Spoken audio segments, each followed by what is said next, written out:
Et salut à tous, bienvenue sur... Non. On a oublié le nom de la chaîne tellement ça fait mais longtemps qu'on n'a pas fait de Je sais vidéo. plus ce qu'on dit. Et salut à tous, on se retrouve pour une nouvelle vidéo de Sid Roy. Salut Sid. Et salut Roy. Alors aujourd'hui on parle du grand film de cette fin d'année, le seul d'ailleurs, parce qu'il n'y a pas de concurrent en face. Ah ouais. Avatar 2, 10 ans ou 13 ans qu'on l'attend, je ne sais plus exactement. 2009. Enfin, pour ceux qui l'attendaient, puisque c'est pas le cas de tout le monde. Ah non. Donc, Avatar 2 réalisé par James Cameron, bien sûr, qui a coûté X millions... Plus. X milliards à sortir. En même temps, ça fait 13 ans qu'il est teasé, qu'il est annoncé. C'était vraiment le gros projet. Donc, il est enfin là, et c'est un gros bébé parce qu'il fait 3h17. Donc voilà, si vous comptez aller voir Avatar, soyez conscient que c'est un investissement financier et temporel. Et ne buvez pas trop parce que sinon, vous allez avoir envie d'aller aux chiottes. Alors, avant de donner notre avis sur Avatar 2, on va rapidement revenir sur Avatar 1. Parce que bon, voilà, hein, on parle quand même d'une suite. Dans le 1, on suit les aventures de Jake Sully, qui est un ancien marine, qui a perdu l'usage de ses jambes suite à la guerre, parce que ça se passe dans le futur. Il est choisi pour remplacer son frère qui meurt tragiquement avant le début de la mission pour aller sur Pandora, donc la planète d'Avatar, là où il y a les Na'vi, le peuple autochtone. Les Bleus, allez la France. Une fois qu'il arrive sur cette planète, il va être tiraillé entre les côtés de sa mission qu'il avait au départ et surtout l'amour qu'il va développer pour le peuple Na'vi. Tout ça pour arriver à la fin du film où il va rejoindre le clan des Na'vi, il va les sauver de l'invasion humaine qui est là depuis plusieurs années déjà et il va révolutionner l'ordre qui est actuellement sur cette planète. Moi de mon côté, le 1, je suis mitigé parce qu'il est beau, il révolutionne techniquement ce qui est faisable au cinéma. Il introduit la notion de 3D, pour laquelle Cameron a fait énormément et a lancé le truc. Oui, il y a un avant et un après Avatar au niveau de la 3D. C'est ça. Par contre, outre l'aspect technique, l'aspect scénario et le reste, pour moi c'est nul, c'est déjà vu, il n'y a rien, il n'y a pas d'innovation. Et c'est pour ça que je suis tiraillé, parce que ok, techniquement c'est beau, c'est magnifique, mais de l'autre côté, niveau scénario, je suis pas pour. Et du coup, en fait, je l'ai revu il n'y a pas très longtemps. Et je souffle devant. Tu souffles? Ah, je souffle. Il y a des moments où je suis en mode, ouais, super. Mais voilà, c'est mon avis. Du coup, le 1, pour moi, c'était un non et ça reste un non. Vous savez qu'il faisait déjà 2h40 le premier. Ah, il est long. Et sachant que 2h40, c'est la version courte. Parce qu'il y a une version longue qui est sortie un peu plus tard. Et moi, de mon côté, Avatar 1, je te rejoins un peu, c'est-à-dire que c'est beau. Je dirais pas qu'il n'y a rien dans le scénario. Moi, j'ai toujours dit que le scénario d'Avatar 1, c'était le même scénario que Tarzan, qui est une bonne histoire, mais qu'on a déjà vu. Et en fait, Pandora est une belle planète, mais qui n'est pas suffisamment différente de la Terre pour me passionner, tu vois ce que je veux dire? En fait, non, mais tu te retrouves dans une jungle avec des animaux que tu n'aurais jamais vus sur Terre, mais ça reste une jungle avec, ok, il y a des rochers qui volent, mais les rochers qui volent, on a déjà vu ça ailleurs, tu vois? Ouais, quand même. J'ai trouvé que Pandora, c'était une planète qui était intéressante, mais elle ne m'avait pas accroché au point de me dire je veux voir plein de films dans cet univers-là. Donc le 1, je l'ai vu plusieurs fois, mais je pense que je le reverrai plus, c'est bon, je le connais, et il n'y a aucune scène qui me donne envie d'y retourner. Il n'y a pas de grands moments dans ce film, je dis ah, j'aimerais bien le revoir, voilà. Donc c'était aussi un non pour Avatar 1, donc on allait tous les deux voir Avatar 2. Un peu à reculons. Ça, on se dit, est-ce que ça va être une suite directe en reprenant les mêmes principes que dans le 1? Comment ça va se passer? Sachant que vu que ça fait 13 ans qu'il est teasé, qu'avant la sortie du 2, ils ont déjà annoncé le 3, le 4, le 5, le 8, le 9 et le 25. Donc on est en mode, oula, ça sent l'overdose. Et alors, verdict, qu'est-ce que tu as pensé d'Avatar 2? Eh bien, il est 100 fois mieux que le 1. Déjà, bon, techniquement, c'est encore une révolution. Il est beau, il est magnifique. On reviendra peut-être sur des aspects techniques un peu plus tard. Ouais. On l'a vu en IMAX 3D, donc peut-être le mieux qu'on ait en France pour le voir. Ouais, la meilleure manière de le voir, je pense. Donc il était vraiment super beau, magnifique. Pareil, technique, il n'y a rien à redire, il y a encore eu des innovations. Et côté scénario, j'ai largement préféré. On n'a plus ce côté, le mec il arrive sur la planète pour une mission, finalement, oh non, vas-y, les autochtones ils sont attaqués, je passe de leur camp, je deviens gauchiste et je sauve la planète. Il n'y a plus ce côté-là chiant et tout l'aspect qui est développé, l'intrigue, le scénario, il y a énormément de choses qui sont que j'ai préféré tout simplement. C'est une histoire, c'est une continuité bien différente et un approfondissement de la vie sur la planète, de ce qui se passe sur la planète, du biodôme au final, et ça rend l'exploration de la planète qui est tout aussi bien. Ouais, je suis d'accord. C'est-à-dire que Bon, effectivement, le film est magnifique, mais on est plus concentré sur Pandora, sur celui-là. Il y a beaucoup moins d'humains. Enfin, c'est moins centré sur les humains. Il doit y avoir 1% d'humains dans le film. Et du coup, le petit défaut que j'ai dit sur le 1, il est un peu camouflé avec celui-là. On se concentre plus sur Pandora et on m'explique plus pourquoi Pandora et ce qu'elle est. Même si pour moi, c'est encore trop superficiel. Il me manque encore un petit peu pour que vraiment je tombe amoureux de Pandora comme Cameron essaie de nous faire tomber amoureux. Mais sinon, effectivement, moi aussi, je préfère largement le 2 au 1 parce que j'ai été plus pris dans l'histoire. J'ai été plus investi. Alors, les personnages m'ont un peu plus accroché parce que peut-être un peu moins caricaturaux aussi. Parce que vraiment, le méchant du 1, c'est vraiment le méchant homme. Ouais, mais il était très bien. Oui, non, mais en fait, c'était un parfait connard. Mais le truc, c'est que ce personnage-là n'a qu'une seule utilité, c'est d'être le connard méchant, et t'avais le petit capitaliste. Les méchants, c'est les hommes, et la nature, elle est gentille, voilà. Qui sont les méchants? Il y a plus de nuances. Bon, la nuance, je trouve pas qu'il y en ait plus, mais je trouve que les persos sont un peu moins caricaturaux. Un peu moins. Bah déjà, le personnage un des personnages principaux dans le 2, qui est toujours Dick Sully, est moins... il a évolué dans sa manière. Ouais, il a évolué. Et je trouve qu'il est beaucoup plus sympathique là que ce qu'il mettait dans le 1. Parce que dans le 1... dans le 1, il est tiraillé entre être humain ou devenir autochtone. Et là, dans le 2, dans le 1, je vais faire mon gauchisme, mais dans le 1, c'est l'homme blanc qui vient sauver la planète qui ne peut pas se sauver elle-même. C'est l'homme blanc et machin. Ah bon, là, c'est plus, et sans vouloir spoiler, vous comprendrez quand vous aurez vu le film, c'est plus Avatar 2, la famille. Avatar 2, Vin Diesel était présent. Avatar 2, Vin Diesel Edition. Donc ça, c'est sur notre avis global. Donc concrètement, on vous conseille d'aller le voir. Enfin, en tout cas, moi, oui. Ah oui, non, autant le 1, revoir non, mais le 2, aller le voir. Je pense que même en séance classique, il doit envoyer le jour. Franchement, je regrette pas du tout de l'avoir vu et ouais, je vous recommande d'aller le voir. Franchement, j'ai du mal à croire que vous puissiez regretter. Sauf si vraiment vous êtes fatigué dans un mauvais mood. Oui, vous allez partir pour 3h17 de film. Mais si vous êtes prêt à accepter ça, honnêtement, le film passe... Enfin, la durée du film n'est pas un problème. J'ai pas trouvé le film long du tout. J'ai pas trouvé le temps long. En sortant de là, si on m'avait dit le film fait 2h20, 2h30, j'aurais dit ouais, effectivement. Ouais, la sensation de la durée du film, on la ressent pas parce que le scénario est bien maîtrisé. Il n'y a pas ou très peu de temps mort. Ouais, en fait, il y a peu de temps mort. Ouais. Alors, soit il se passe toujours quelque chose, soit c'est de la découverte. Et en fait, on est hypé, on est pris dans le truc. Ce qui fait qu'on subit pas le film. On le vit, on le regarde, on est passionné, on s'extasie devant la... On s'extasie devant la beauté de ce qui est rendu au final. Et du coup, on est là et à bout d'un moment, on fait putain, ça fait déjà 2 heures. Et en fait, au final, on sort de là, on est en mode, c'est bon. On a fait 3h20 de film et c'est tranquille.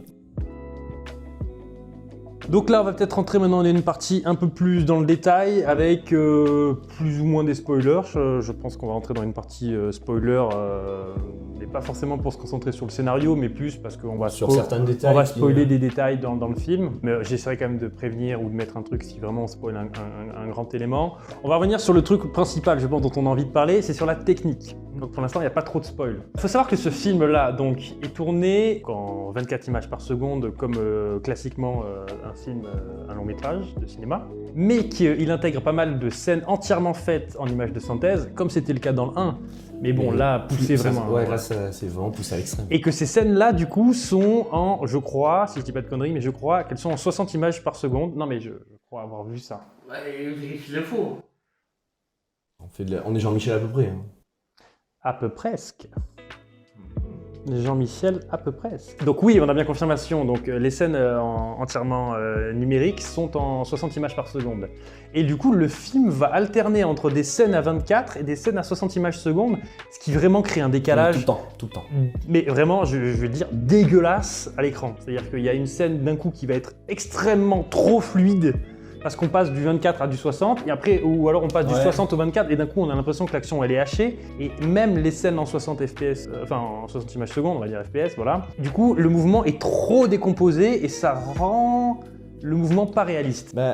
Moi, la sensation que j'ai eue, c'est, au final, c'est pas un film de 3h20, c'est une cinématique de jeu vidéo pendant 3h20. Ah ouais, voilà. Le fait que ça soit en 60 images par seconde, ça rend comme ce qui est fait dans les jeux vidéo actuels. C'est hyper beau, c'est fluide, c'est bien détaillé. Et la décomposition des mouvements, on a l'impression qu'elle n'est pas naturelle vu que c'est fait par ordinateur. On ne sait pas trop la limite ou comment les acteurs ont fait du motion capture pour ensuite être adaptés sur ordinateur. Mais du coup, moi, ma sensation, c'est j'ai vu une cinématique de jeu vidéo pendant 3h20. C'est pas un film que je suis allé voir. Ça se ressent sur certains passages où on a des gros plans sur les acteurs quand ils parlent, principalement les navis, il n'y a que ça dans le film. On les voit là, on a l'impression que c'est filmé normalement, parce que c'est un gros plan sur le visage et une discussion. Et dès qu'ils vont faire un mouvement, eh ben, ça va partir en cinématique de jeu vidéo. Non mais c'est vrai, cette impression de cinématique de jeu vidéo. On ressent beaucoup au début parce que l'attention se porte sur la vie de Jake Sully, en gros dès qu'il est devenu le full avatar. Et du coup, là, on a d'entrée cet aspect cinématique et c'est imprégné. Et moi, je l'ai énormément ressenti dès le début. Je me dis, ah ouais, mais c'est beau, mais tu le sens que c'est fait par full ordinateur et full cinématique. Bah, en fait, moi, ce qui m'a plus dérangé parce que oui, l'aspect cinématique, il est là et ça fait un peu tiquer, mais moi, c'est vraiment le changement de framerate entre certains plans. Parce que s'il avait fait tout à 24 ou tout à 60, ça m'aurait choqué les 2 premières minutes et puis après, en fait, je me serais habitué et j'aurais pas remarqué. Mais là, vraiment, dans le film, il jongle entre les deux. Et c'est vraiment le truc qui me sort du film. Mais quoi. Surtout le fait que si c'était un film qui était tourné en acting normal, full 60 fps, comme on a pu voir avec Gemini Man, un film avec Will Smith. Ok, la décomposition des mouvements, mais ça fait naturel parce que on voit un acteur le faire. Donc on suit les mouvements, ok, on s'adapte. Là, c'est du numérique total. Donc, c'est filmé en 60, plus derrière la couche numérique qui va rajouter tous les effets spéciaux et tout le film au final. Et c'est là où je trouve, du coup, il y a un petit gap qui fait que ça rend l'effet cinématique. Et qui rend je suis d'accord. Vraiment l'impression d'être devant sa Play 5. Quoi. Ouais, ça, on est là, assis dans son canapé, on joue à un jeu, on pose la manette et on regarde. Donc bon, voilà, on se concentre beaucoup là-dessus parce que, encore une fois, Avatar, on est obligé de parler technique vu que le film se veut révolutionnaire. Et en fait, c'est là où, pour moi, comme on dit, ce film est magnifique, mais il échoue quand même, je trouve. Et c'est un petit échec, hein, mais il y a quelques scènes d'action où, sans vous spoiler, mais il y a un hélicoptère qui va s'écraser et où, en fait, le mouvement où l'hélicoptère s'écrase est trop... Trop parfait. Trop parfait et ce qui le rend imparfait, ou alors on voit trop que ça a été calculé par ordinateur, comment est-ce que le truc tomberait, et dans la vraie vie... Ouais, on a plus le facteur X d'un film qui est tourné en vrai, au final, et où on va avoir le petit défaut, genre on lance une balle, le rebond il n'est pas exactement dans le bon angle, la balle va partir à gauche au lieu d'aller à droite, ce qui va entraîner certains décalages dans la scène. Là, vu que tout est fait par ordinateur quasiment, tout est calculé, millimétré, et on se dit, bah ouais, mais ça rend. C'est pour ça le côté film, il disparaît un peu au final. Alors, a priori, c'est pas 60, c'est 48 FPS. Ah, le double. Bon, alors c'est 48, mais à culpa, c'est pas 60, c'est 48. Non, mais c'est ce que tu feras à chaque fois qu'on dit 60. Non, je vais tellement pas faire ça. Sinon, sur le déroulement du film, donc moi je reviens un peu sur la durée. Alors, malgré le fait qu'il fasse 3h12, on a été 17.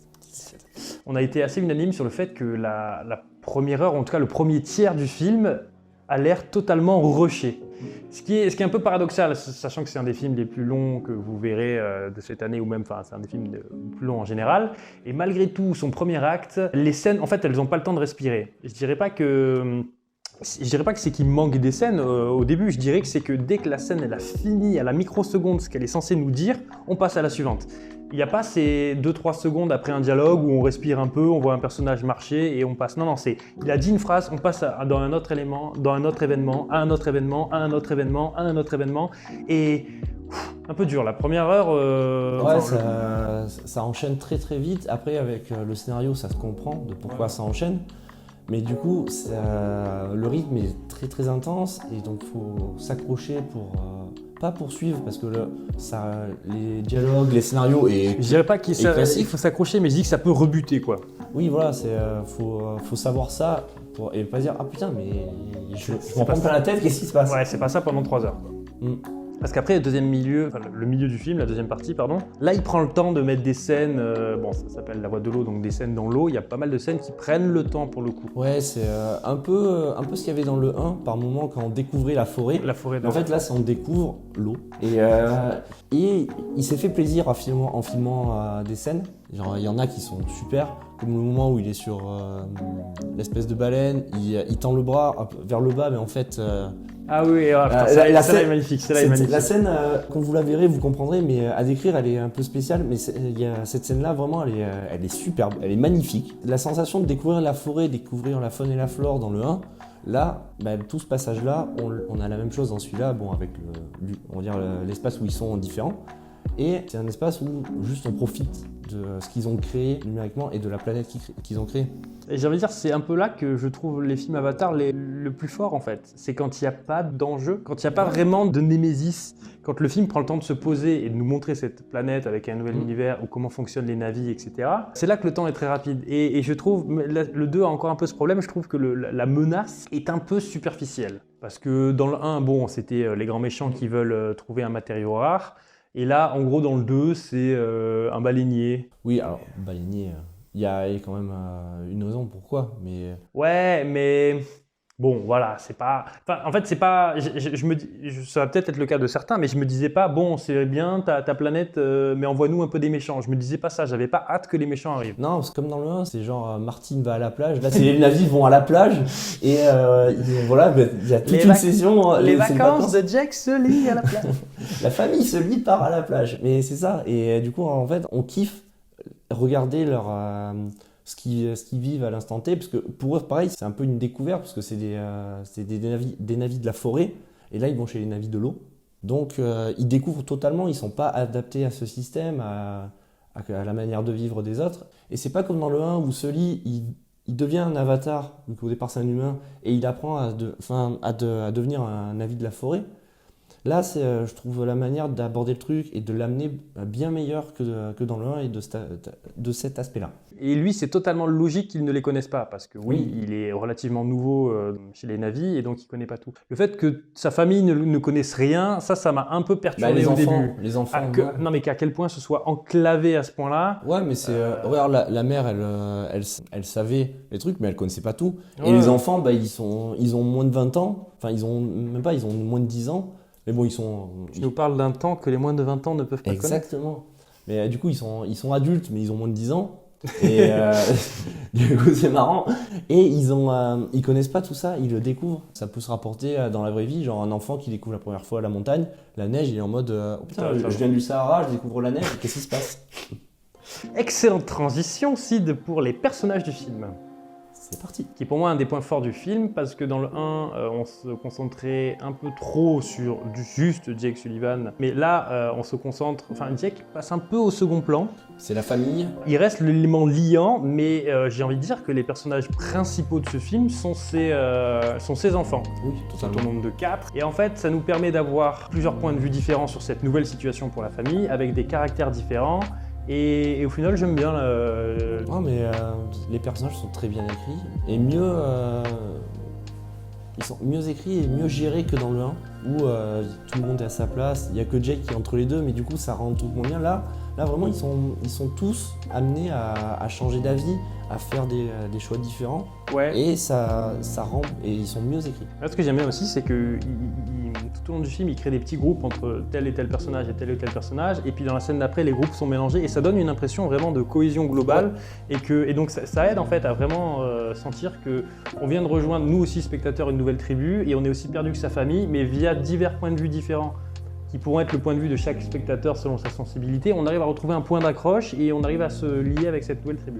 Donc ça, c'était vraiment pas mal. Le méchant, voilà, bon là, gros spoil, attention, le méchant, c'est le même que le 1, mais c'est pas le même que le 1. C'est juste sa conscience. Là, honnêtement, je sais pas si c'était prévu dès le début par James Cameron, parce qu'en fait, quand tu tues le méchant dans le 1, tu penses forcément à... Quand tu fais une Ils suite vont revenir. Les humains vont revenir, mais pas le remettre. Voilà, mais pas lui, tu vois, genre les humains, t'as pas supprimé les humains. Et en final, est-ce que c'est pas un peu la solution de facilité que de reprendre le même méchant, mais ça te permet en fait de pas avoir à représenter et recaractériser ce personnage. Mais du coup, tu vois, au début, quand j'ai vu ça dans le film, je me dis, ah, solution de facilité, tu reprends le même méchant que dans le 1. Ouais, mais Sauf que tu lui donnes les pouvoirs, le même pouvoir que tout le monde. Ouais, mais il a quand même une toute autre utilité, une toute autre finition que le méchant pur et basique du Ouais, c'est beaucoup mieux géré finalement. Au fur et à mesure du film, je me suis dit, en fait, c'était plutôt une bonne idée avec ce qu'ils en font. Mais, et bon là, archi giga spoiler, attention, vu qu'il meurt pas non plus à la fin du 2, en fait ça va être le même méchant pendant 4 films quoi. Au moins le 3, ça c'est sûr. Est-ce que le 3 il nous fait pas une Vegeta? Il devient gentil. Ou une Piccolo? Ou une... Trop tôt. Tu vois? Trop tôt. Est-ce que dans le 3, il commence le film méchant, puis en fait à la fin du film il s'allie avec Dexely contre un autre méchant qu'on aurait présenté? C'est trop tôt, je pense, pour qu'il change Ouais, de camp. S'il doit changer de camp, c'est trop tôt. Ouais. Parce qu'il a encore... spoiler, il a son fils qu'il a eu en étant humain, qui est... Tarzan. Tarzan Boy, qui est resté sur la planète après la relation qu'ils ont les deux, elle va évoluer à travers le film. Et avec ce truc-là, je pense pas qu'il change de camp directement dans le 3, mais peut-être soit à la fin du 3, soit c'est à la toute fin du 3, soit ça sera au début du 4. Parce que là, il va revenir dans la gigabase des humains qu'ils ont créé en un an, alors qu'avant, ça faisait 30 ans qu'ils étaient là, ils avaient rien fait. Du coup, Ce point-là m'énerve, ok? ah ouais, non, ça c'est... en un an, ils ont fait plus qu'en 30 ans. Ils le disent dans le film en plus. Oui, ils sont venus avec plus de moyens, ils arrivent avec un arsenal mais illimité, des moyens illimités, ils ont dépensé sans compter. C'est l'argent de méta qui est parti là-dedans. Exactement. Et du coup, il va revenir dans la gigabase, et là, il va avoir le déroulement du 3, et à la fin du 3, c'est là où il va se décider. Parce qu'en Enfin, moi, fait, je le vois comme ça. ce personnage est intéressant, et d'ailleurs le fils, le personnage que je vais appeler Tarzan, parce qu'il a la même gueule et il a clairement la même fonction. Pour moi là c'est un thème que Cameron aurait dû, et peut-être qu'il va le faire dans le 3, mais il n'a pas assez développé, parce que quand on y réfléchit, le père c'est vraiment l'humain, vraiment humain dans ce qu'il est au fond de lui, mais dans un corps de Na'vi, tandis que le fils est un Na'vi, parce qu'il a été élevé comme ça, dans un corps d'humain. Et le fils aimerait bien avoir un corps de Na'vi pour vraiment s'intégrer, Ouais. mais il est humain. Et le père, du coup, qui lui, vraiment mentalement, ça reste un homme qui ne se sert de son corps de Na'vi que comme d'un accessoire, comme d'une arme en fait, parce que ça reste un militaire. Donc là, il y avait vraiment une dichotomie entre le père et le fils qui sont vraiment dans des situations inversées et qui pour moi est juste à peine effleurée là. C'était pas le propos de ce film-là. Mais s'il ne le traite pas dans le 3, je trouve vraiment qu'il va avoir une occasion manquée. Quoi. Ce serait juste dommage parce qu'il y a des bons thèmes à aborder. Voilà, là. il y en a 26 qui sont Oui, prévus, donc ouais. il y a forcément, c'est vraiment l'histoire, la saga Avatar. On verra en 2042 quand on parlera d'Avatar 12 s'il en a finalement ça. traité. La musique, Le thème principal est trop bien. trop bien. Oh, trop bien. Trop bien. Chaque fois qu'il était, j'ai kiffé. Oui, mais en dehors de ça, j'ai pas en tête un truc qui me soit resté plus que ça. Le thème principal. Ouais, Ça le thème suffit. principal, mais... Alors après, c'est de la très très bonne musique d'ambiance. Et je pense que le problème pour la musique, c'est que ce qu'on se prend au niveau de visuel est tellement Important. déjà grandiose, et avec des couleurs, des contrastes, et puis comment dire, des trucs qu'on n'a jamais vus, puisque c'est une planète qu'on ne connaît pas, etc. Que peut-être que j'étais pas vraiment concentré sur la musique, et que du coup, elle faisait très très bien son boulot, parce que si elle avait été nulle, je l'aurais remarqué. Mais peut-être qu'elle accompagne peut-être un peu trop, et que hormis le thème principal, il me manque il y a une deuxième tribu, on aurait pu leur donner un thème, on aurait pu donner un thème... Il y en a peut-être un même. Mais... Oui, il y en a peut-être un. Tu vois, peut-être que le baleinier, Après, il a un thème. au hein. final, le thème principal du film, c'est peut-être le thème de la tribu, de l'eau. C'est possible. Même mais si tu vois, utilisé genre, avant qu'ils y aillent. moi, je suis vraiment un vieux con, mais j'aime bien quand chaque personnage ou chaque idée a un thème, tu vois. Et c'est pour ça que ça marche vraiment Star Wars. Parce que quand tu avais l'Empire, tu as le thème de l'Empire. Et ce qui fait que quand tu fais une évocation à l'Empire, Ouais, la musique fait une évocation de ce leitmotiv. Et donc, du coup, ça parle, tu vois. Et là, tu as un baleinier qui pourrait avoir un thème, par exemple. Et à chaque fois qu'on est sur le baleinier, il y a ce thème qui revient. Et du coup, quand le baleinier est au loin et est une menace, le thème en filigrane, histoire que, tu vois, enfin... Qui a une sensation. Mais peut-être que c'est le cas, mais si c'est le cas, ça m'a pas... Ouais, non, j'ai pas noté. Je sais pas qui a fait la musique d'ailleurs. Assistant technique. Ah, attendez. Le 2, c'est un inconnu. On dit une personne de petite taille notable, et non pas un inconnu. Ok. Ça sera mis dans le montage à la fin. C'est un flop. C'est un four. Ah, c'est... Simon Franglen. Franglais, il parle franglais. Non, c'est un anglais. Frangle. Simon Frangle. Bon, ben désolé Simon, mais tu pouvais faire mieux pour moi. Le thème principal est très bien. Mais merci pour le thème principal. Il est repris après, à la fin en chanson. Pas par fin de semaine, mais par... Ouais, la fin de semaine, au début du générique, c'était pas terrible. Donc je disais, il a quand même bossé sur le 1. D'accord. Et c'est lui qui va être le compositeur du 3, du 4 et du 5. Bon, donc il a carte blanche jusqu'à maintenant. Simon, écoute-moi, fais un thème à chacun de tes thèmes de ton film.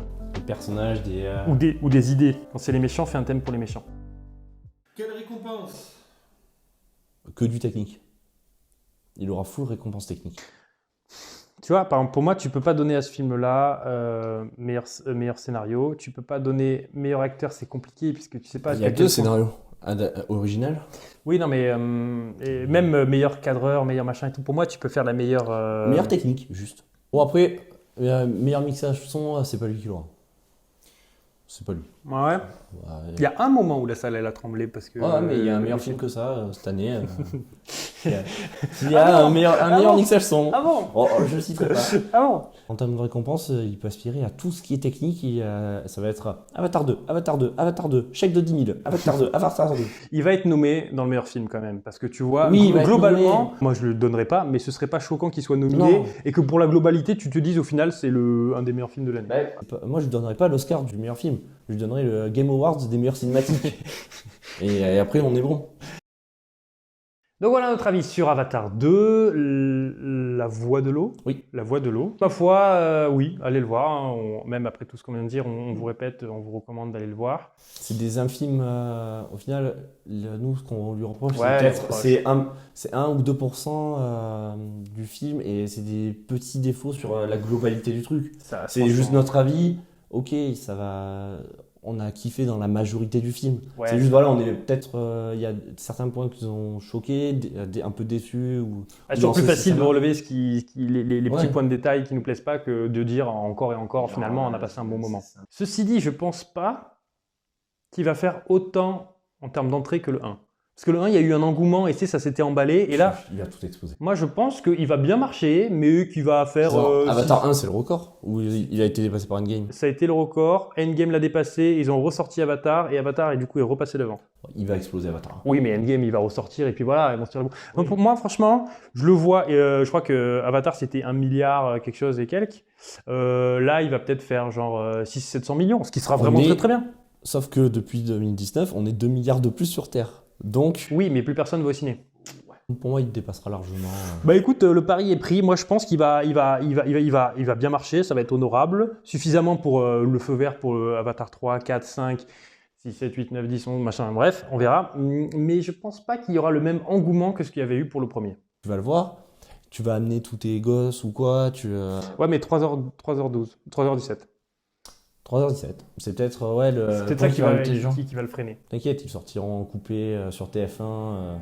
Commencer à 21h avec les pubs, tu finis à 2h du mat. Commencer le lundi, finir le mercredi soir. C'est vrai. Tout le monde a entendu parler d'Avatar. Donc, mais de là à ce que tout le monde aille le voir, je sais pas. On verra bien. De toute façon, ça, il n'y a que le temps qui pourra nous le dire. En attendant, nous, on vous souhaite une jolie finale. Si la vidéo sort avant la finale, elle va sortir avant la finale. Donc, on vous souhaite une jolie... Vive la France, vive les Bleus. Et allez les Bleus. Et puis, on vous souhaite de passer des bonnes fêtes. Nous, on se reverra quand on se reverra. Salut à tous. The Way of Water. Parce qu'après, je les garde au montage. Non, c'est fermé. Oui, c'est fermé. Écoutez cette magnifique interlude en attendant le technicien qui nous sort l'info. Musique d'ascenseur. Reconversion de la chaîne CD Roy en chaîne ASMR. C'est parti, ASMR. Bienvenue sur 20 minutes de